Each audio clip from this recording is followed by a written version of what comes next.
आणखीन एक महत्त्वाची बातमी, भाजप कोर कमिटीच्या काल झालेल्या बैठकीमध्ये लोकसभा निकालावर चर्चा झालेली आहे।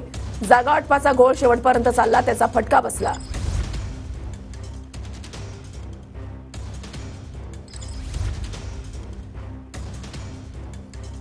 तर असं काही नेत्यांचं मत पाहायला मिळालं। विधानसभेला जागा वाटपाचा घोळ लवकर सोडवावा, काही नेत्यांचा हा सूर बैठकीमध्ये पाहायला मिळालेला आहे।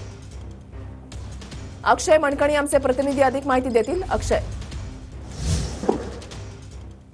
ऋषाली, खरं तर भाजपची काल कोर कमिटीची बैठक झाली। त्या बैठकीमध्ये भाजपचे सर्वच नेते मंडळी जे आहेत कोर कमिटीतले ते उपस्थित होते आणि त्याचसोबतच भाजपचे जे प्रभारी नेमलेले आहेत अश्विनी वैष्णव आणि ते देखील या संपूर्ण बैठकीला उपस्थित होते। या बैठकीमध्ये संपूर्ण लोकसभा निवडणुकीच्या पराभवाची संपूर्ण कारणमीमांसा जी आहे ती चर्चा जी आहे ती करण्यात आली आणि त्याचसोबतच आगामी विधानसभेच्या निवडणुकीच्या अनुषंगाने काय पुढे प्लॅन केले पाहिजे, काय एक अजेंडा घेऊन गेला पाहिजे, या सगळ्या संदर्भातली चर्चा जी आहे ती कालच्या बैठकीत भाजपच्या झालेली आहे आणि आज देखील बैठकीचा दुसरा टप्पा जो आहे तो होणार आहे। त्यामुळे आजच्या या बैठकीमध्ये काय प्लॅन ठरतोय, पक्षातल्या कार्यकर्त्यांना कोणता कार्यक्रम आगामी विधानसभेच्या निवडणुकीने अनुषंगाने भाजपच्या वरिष्ठ नेतृत्वांकडून दिला जातोय हे देखील पाहणं तितकंच महत्त्वाचं ठरणार आहे, जेणेकरून भाजप विधानसभेच्या निवडणुकीमध्ये सर्वाधिक जास्ती मुसंडी नक्कीच अक्षय, तुम्ही असंच आपल्या सोबत राहा। आणखीन एक महत्त्वाची बातमी आपल्याला पाहायची